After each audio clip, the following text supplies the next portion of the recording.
I still remember the night she looked me dead in the eyes and said, "You'll never be enough for the life I want." Just like that, no hesitation, no softness in her voice. It wasn't even a fight. We weren't yelling. No one had thrown anything. It was quiet, too quiet. Like the kind of silence that comes after something inside you breaks. We were sitting in her apartment, the same one we'd picked out together, the one I'd helped furnish when money was tight. I was holding a takeout bag with her favorite Thai food, still warm. I thought we were going to have a normal dinner, laugh about our days, maybe watch a movie. Instead, I got gutted.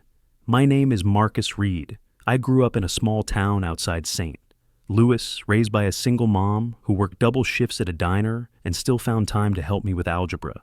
I wasn't born into money, but I had something else, grit, that quiet kind that keeps you moving even when no one claps for you.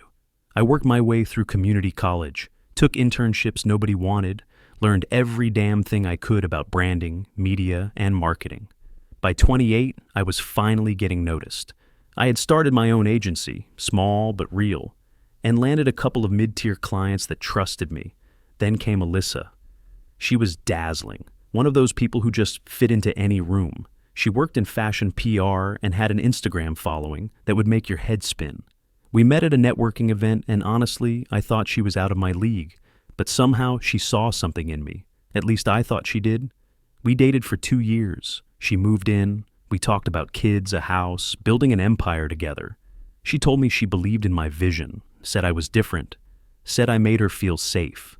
Turns out, what she really wanted was someone already made.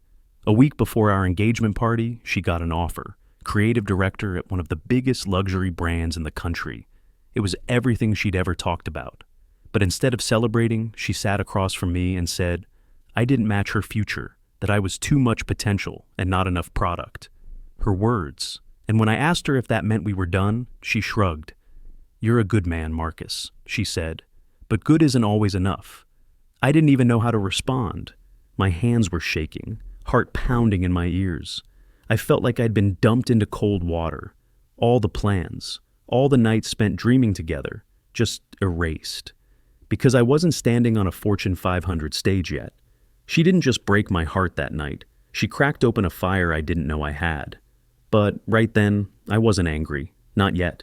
I was just broken. And very, very alone. The days that followed felt like walking through thick fog.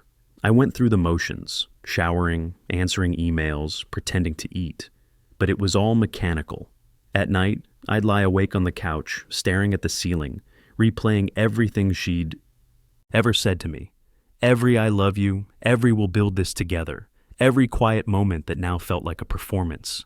I couldn't bring myself to take her photos off the wall. Her toothbrush was still in the bathroom, half her clothes still hung in the closet, untouched, like they were mocking me. She hadn't even come back to pack. Instead, she texted, I'll send someone for my things. Please don't make this harder than it needs to be. Harder? I read that line over and over again, like it held some secret meaning. I wasn't the one who'd given up. I wasn't the one who lied. But somehow, she made it sound like I was the inconvenience in her big, shiny life. I buried myself in work, pitched new campaigns, met with clients, tried to grow the agency like I'd always promised I would. But my heart wasn't in it, not fully. There was this gnawing voice in the back of my head whispering, You really weren't enough, huh? Then, a strange thing happened. One night I got a message from Jordan, one of the junior graphic designers who freelanced for both me and Alyssa. It was casual, almost a throwaway. Hey, just saw Alyssa's new billboard downtown. Crazy fast turnaround. You guys did that together before the breakup? My chest tightened. I hadn't worked on anything with Alyssa in months, not officially. I replied, What billboard? He sent a photo. There she was, standing tall, draped in a silk gown, her smile flawless, on a towering LED billboard in the heart of downtown, right above one of the busiest intersections. And right next to her, in small cursive, produced in partnership with RISE Creative. Rise Creative, my agency, my brand. I stared at it like it was written in a different language. I hadn't approved any campaign like that. Alyssa had no formal ties to my company anymore. And yet, there it was, my agency's name. attached to a launch I didn't even know existed. I called Jordan immediately. "Did she say I was involved in that shoot?" He paused. "I mean, I just assumed. She said Rise was helping elevate her personal brand, said she was consulting you on back-end creative." I didn't say anything. I just hung up. That night, I tore through every project file we had, looked at shared drives, searched her name in email threads, and then I saw it, an invoice processed through our system 3 weeks before the breakup, labeled Personal Brand Campaign, a Carter, paid in full, authorized by Thomas Grant, my COO, my friend. I confronted Thomas the next morning, asked him calmly, too calmly, why that invoice was processed without my knowledge. He didn't even blink. "She said you'd given verbal approval," he said. "Said it was a surprise, something she wanted to unveil with you later." I stared at him for a long time. My jaw clenched so hard it hurt. "She used our internal team," I said. "Used our editors, our photographers. And you didn't think to check with me? Marcus, I didn't know things had gone south between you two. She was in here all the time. She knew everyone. It felt normal." Normal, right? That week, I started digging, quietly. Every night after hours, I combed through Slack threads, vendor logs, internal DMs. I found snippets, strange messages, last-minute bookings, meeting rooms reserved under vague names. Alyssa had been coming in to meet with my team, while we were still together, pretending it was personal, but really, she'd been siphoning resources for her solo campaign. One late night, I opened a shared folder buried inside a mislabeled client directory. Inside it were dozens of high-res shots from the Billboard shoot, all time-stamped, all edited by my staff. The kicker? A voice memo from Alyssa herself. "Let's keep this under wraps for now. I want it to hit hard when it drops. Marcus will understand once it's out. This is bigger than him. This is bigger than him." I sat in the dark listening to that line again and again. My stomach twisted. My hands trembled. She hadn't just left me. She had used me. Used my business, my people, my resources to build her own brand, to launch herself into the world as if I were just a rung on the ladder. The betrayal wasn't just personal anymore. It was professional, strategic, calculated. But I didn't confront her, not yet. Because suddenly, I didn't just want answers. I wanted justice. I didn't sleep much after that night. I'd lie on the couch, laptop propped on my stomach, staring at files, receipts, digital breadcrumbs. The more I dug, the deeper it got. And the more I uncovered, the more the emotional weight shifted, from heartbreak to something colder, sharper. Not revenge, clarity. See, heartbreak makes you sloppy, but betrayal sharpens you. It wakes something up. It started with a simple search, payment logs from the company credit card. I noticed 3 charges made by Thomas that didn't make sense. Luxury makeup vendors, stylist appointments, even a private driver, all tagged under client acquisition. Except there were no new clients. These were all booked in Alyssa's name. Next, I traced the files stored on our cloud drive. Dozens of folders had been shared externally, links forwarded to private Gmail accounts. When I matched the timestamps with our internal camera logs, I saw it clear as day. Alyssa had been accessing our office using a borrowed badge after hours. And Thomas, he was the one who signed off the keycard permissions. This wasn't a simple case of miscommunication. They'd built her personal campaign using my agency like it was their playground. But the final nail? That came from someone I never expected. Danielle, our lead copywriter. She walked into my office one morning, eyes full of guilt. "I don't want to be in the middle of this," she said, voice low. "But I think you should see this." She handed me a flash drive. No explanation. Later that night, I plugged it into my laptop and found a collection of voice recordings, Slack screenshots, and emails between Alyssa and Thomas. Apparently, they'd been planning her exit strategy for months. There were conversations about which staff members to poach, how to position the campaign, and even a proposed agency rebrand with Alyssa at the center. They were calling it Syndicate, a boutique brand strategy firm, built from the bones of mine, the arrogance of it all. In one recording, Alyssa said, Marcus means well, but he's not built for scale. He's too sentimental. He won't pull the trigger when it counts. That line hit me like a punch to the gut. Too sentimental. Yeah, maybe I was, but not anymore. I backed everything up, twice. Then I called an old friend from college, Natalie. She was a corporate attorney now, tough as nails, and someone I hadn't talked to in years. I didn't care. I needed someone ruthless in a suit. I told her everything. When I finished, she didn't say a word for a few seconds. Then she looked me dead in the eye and said, "Send me everything. Every email, every payment, every file. If they touched your IP or used company resources without a formal agreement, you've got them by the throat." So I sent her the files, all of it, and for the first time in weeks, I felt like I could breathe. But I didn't stop there. I met privately with each member of my team, the ones I trusted, and laid it all out. Showed them how our resources had been misused. Explained how Thomas had been helping Alyssa steal the soul of our agency. Some were shocked, others weren't. But all of them agreed on one thing. They didn't sign up to be pawns in someone else's empire. One by one, they chose to stay. With me. Even Jordan, the freelancer who first tipped me off, offered to help rebuild the brand. "You gave me my first real shot," he said. "I'm not going with someone who lied their way to the top." That meant something. I started planning, quietly. Rebranded our upcoming campaigns, launched a hiring search to replace Thomas, and drafted a public-facing statement with Natalie's help, in case Alyssa tried to spin the narrative first. But more than that, I rebuilt our team culture. Every meeting, every brainstorm, I reminded them what RISE stood for. Why we started. We weren't going to burn bridges. We were going to build something so big, so loud, and so unapologetically real that we wouldn't need to say a word. Let the work speak for itself. Still, behind all that growing fire was a flicker of pain I couldn't quite put out. I missed her. Not the person she became, but the woman I thought she was. The one who used to kiss my forehead before I went into big meetings. Who made Spotify playlists for our late-night grind sessions. Who said she wanted to grow old with me. But that woman didn't exist. Maybe she never did. And I had to stop grieving someone who was never really mine. So I pressed forward, strategic, focused, determined, because Alyssa hadn't just underestimated me. She'd mistaken silence for weakness. And now, it was my turn to speak. The boardroom was silent except for the low hum of the AC vent.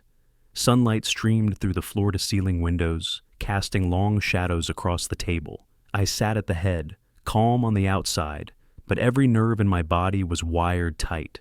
Today was the day. I glanced at my watch. 9:59 a.m. Right on cue, the glass doors opened. Alyssa walked in like she owned the place. Perfect posture, white blazer, heels clicking with authority. Behind her, Thomas, avoiding my gaze, fidgeting with the cuff of his shirt. She smiled as she saw the rest of the team seated, everyone looking a little too still, too quiet. "Morning," she said brightly. "Shall we begin?" She didn't even ask why I had called the meeting. I stood. "Yes, let's." I looked around the room, my senior designer, my project leads, my new interim COO, Natalie seated quietly near the window, observing. "This meeting isn't about onboarding," I said. "It's about theft." The air changed. Alyssa's smile flickered. "What?" She laughed, that disbelieving tone she always used when things didn't go her way. "Marcus, what are you talking about?" I walked to the center of the room, remote in hand, clicked. The screen behind me lit up with the first slide. Alyssa's billboard. "This," I said, pointing, "was produced using Rise Creative's internal resources. Without approval, without contracts, without payment through proper channels. It was run through a hidden expense file that Thomas authorized without my knowledge." Her expression flattened. "You said I had your blessing," Thomas blurted. I turned to him. "And you said she just needed some back-end support for her transition. You didn't mention giving her access to our client networks, our employees, or our proprietary frameworks." Alyssa's arms folded. "You're being dramatic. It's not theft. It was collaboration. We've been working together for months. You were too busy micromanaging to notice." "Collaboration requires consent," Natalie cut in, voice cool and razor sharp. And legal agreements. You had neither. I clicked again. Slide 2. Screenshots of Slack messages, timestamps, calendar invites, vendor receipts. A paper trail too detailed to deny. Alyssa's face turned stony. So what? You want to sue me, ruin me publicly? You think that'll make you look powerful? I stepped forward. No, Alyssa. I don't need to ruin you. You did that yourself when you decided to build your empire on someone else's back. You used me. You used this team. And now you want to spin it like I was the one holding you back? She shook her head. You're twisting everything. Am I? I clicked again. Slide 3, the audio recording. Her voice echoed through the speakers. Marcus means well, but he's not built for scale. He's too sentimental. He won't pull the trigger when it counts. Silence. Then Natalie spoke again, calm and deliberate. I've filed a cease and desist on behalf of Rise Creative to immediately halt your syndicate campaign. All materials linked to our proprietary strategy documents are considered intellectual property. If you proceed with launch, we'll seek damages. Alyssa's jaw clenched. You'd really go that far? No, I said quietly. You did. She turned to Thomas. Do something. But Thomas just looked at the table. I stepped back, folding my hands. Here's the difference between us, Alyssa. You chase shine. I build roots. I build people. You think stealing our tools would make you unstoppable, but it's not the tools that matter. It's the hands that know how to use them. I let the words hang in the air. She stared at me, eyes blazing, lip trembling like she was about to say something that could cut me open. Instead, she turned and walked out. No goodbye, no apology, just the sound of her heels echoing down the hall like gunshots. The room was silent for a long beat. Then Natalie spoke. That went about as clean as it could have. And you, my friend, she turned to me nodding, just redefined leadership. I exhaled for the first time in what felt like weeks. Later that afternoon, we posted our own campaign. It wasn't flashy, it wasn't glitzy, it was us. A full-length brand story featuring our team, real people, real clients, real stories of grit and growth. No billboards, no celebrity endorsements, just truth. And it caught fire. By the end of the week, we were trending on LinkedIn, featured in 2 business magazines, and had 3 new clients reach out saying they'd never seen an agency own their narrative like that. But the real moment, driving past that same intersection where Alyssa's billboard had stood just days before. Now, my face was up there. Rise Creative, front and center, not because I bought the spot out of spite, but because one of our newest clients, a major fashion house, insisted we be the face of their new Built Not Bought campaign. Poetic, right? I pulled over, stepped out of the car, and just stared at it. Not with pride, not with vengeance, just peace. Because I didn't win by destroying her. I won by never letting her destroy me. In the weeks that followed, everything unraveled, just not for me. News of the cease and desist spread quickly. Industry insiders whispered, blog articles speculated. And quietly, Alyssa's name began to carry a different weight.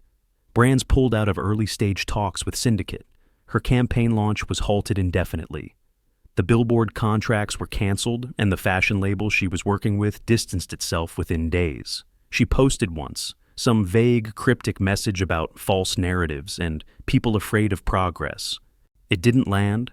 The comments turned against her. Screenshots leaked. People remembered what they'd seen, what they'd heard, and no one bought the spin. As for Thomas, he resigned before we could formally terminate him.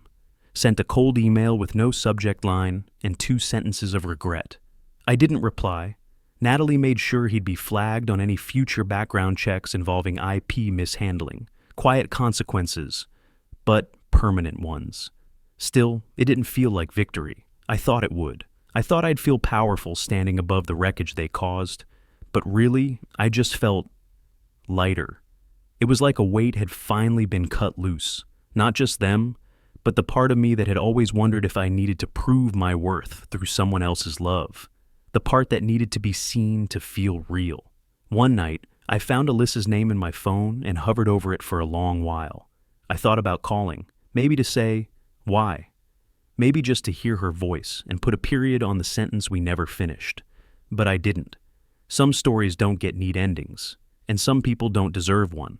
Instead, I opened a notebook and began drafting the next phase of RISE's expansion: new hires, new mentorship programs, giving underrepresented creatives the shot I had to fight for. Because closure isn't always a slam of the door. Sometimes it's just choosing to build something that can't be taken from you. 6 months later, I barely recognized the man I used to be. Rise Creative didn't just survive, it grew into something I hadn't even dared to imagine before the storm hit. We moved into a new office downtown. Open floor plan, sunlight pouring through wide windows, the kind of space that makes people believe big things can happen. We hired fresh talent, hungry, diverse, unapologetically creative minds. People who reminded me of myself when I was just starting out, desperate for someone to believe in them. And now, I was that someone. There's a kind of power that comes not from money or reputation, but from surviving something designed to break you and choosing to come back better, not bitter. That's what I leaned into every day. We weren't just an agency anymore. We were a statement. Clients noticed. Not just the campaigns we built, but the way we built them. Transparent, ethical, honest. Brands came to us because they wanted more than buzz. They wanted meaning. And for the first time, I wasn't just chasing success. I was defining it. I'd be lying if I said Alyssa never crossed my mind. Sometimes when a song came on that we used to dance to in the kitchen, or when I passed the old apartment building and caught a glimpse of the window where we used to dream. But those memories don't hurt the way they used to. They don't anchor me anymore. If anything, they remind me how far I've come. I stopped needing closure from her. What I needed was closure with myself. And that came in pieces. Small wins, long walks, hard conversations with friends I'd pushed away during the chaos. I even started therapy, which, honestly, I used to scoff at. Now it's the 1 hour each week where I can put my guard down and just be. Peace doesn't come loud. It doesn't announce itself. It comes in quiet choices, like not responding to the petty digs on social media, like walking away when you could throw a punch, like deciding your future is worth more than someone else's opinion of your past.